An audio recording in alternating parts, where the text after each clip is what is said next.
really tough? No. They never have. They never have. Hi.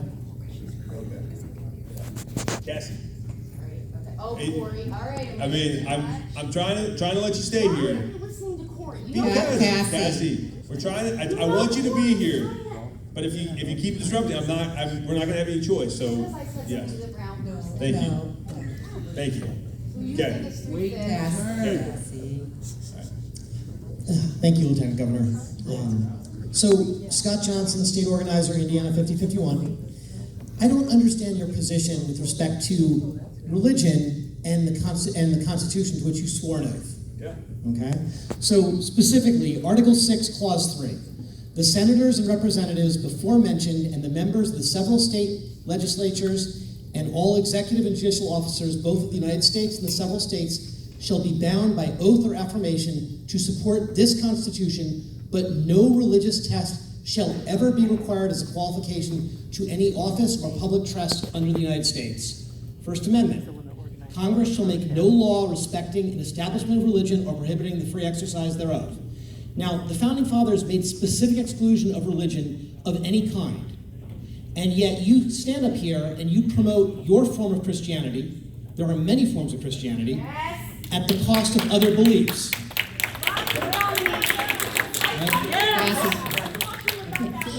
He's talking to him.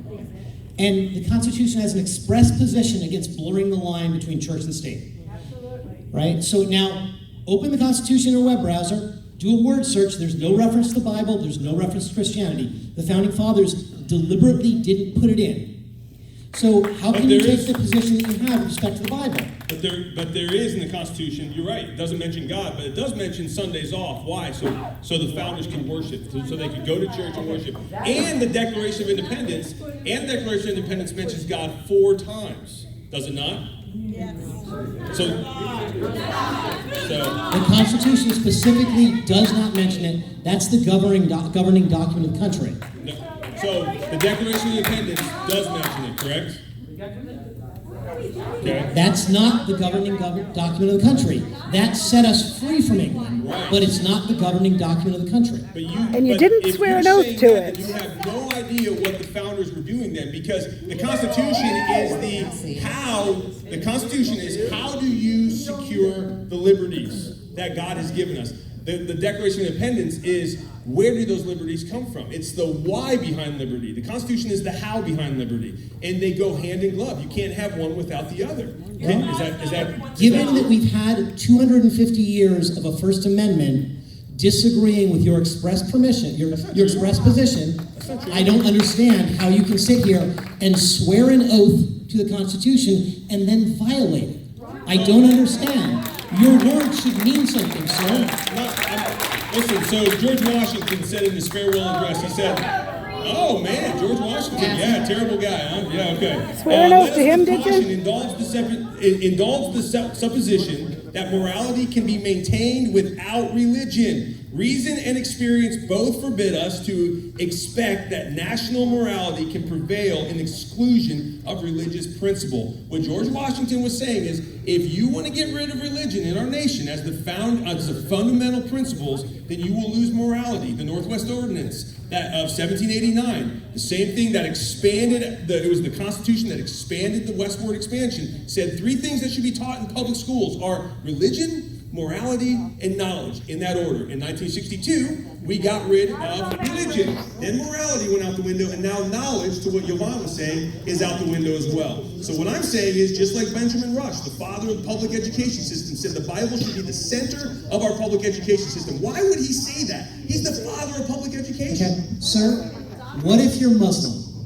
They're more than welcome. Or Jewish? More than welcome to worship here. Absolutely. Okay. So they're welcome. So when will we start teaching the Quran and the Torah? So the deference to the Judeo-Christian principles is given such because those are the founding principles, so that all people can worship. But that doesn't mean you replace the foundations of Judeo-Christian principles with the Sharia law or with Hindu version of faith. We are a Judeo-Christian nation. No. Yes, we are. Okay, so let me ask you a question. What happens when, can we be a non-religious nation? We have Really? Oh, really? So atheism, the faith of atheism, is the foundation. And you want the atheist faith to be the foundation of our nation. May I pause or return a question? Sure. Okay, so hang on.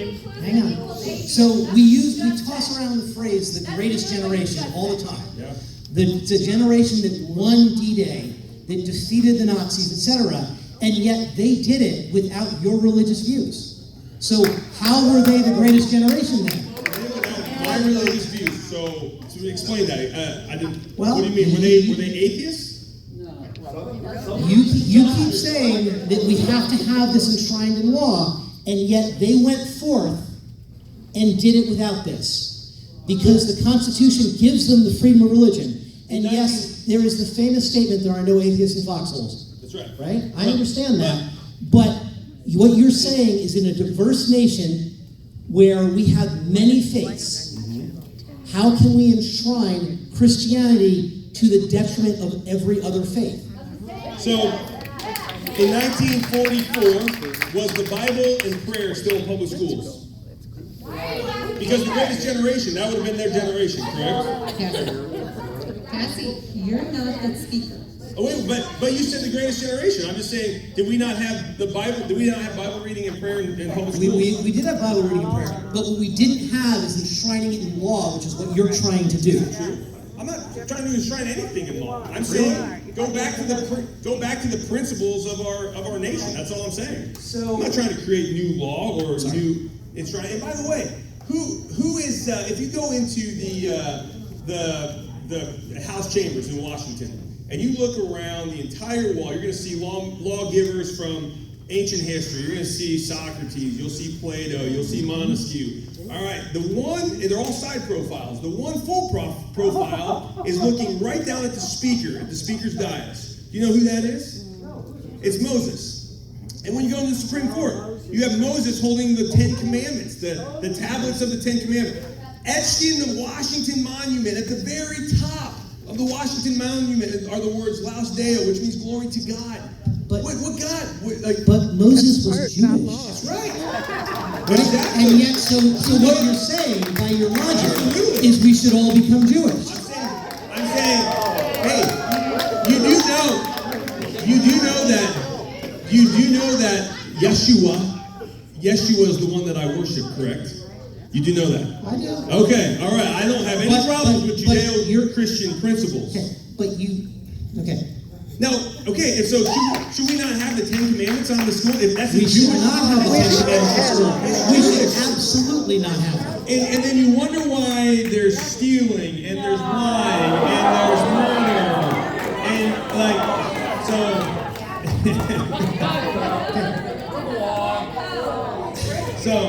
well, that'd be Jewish, man.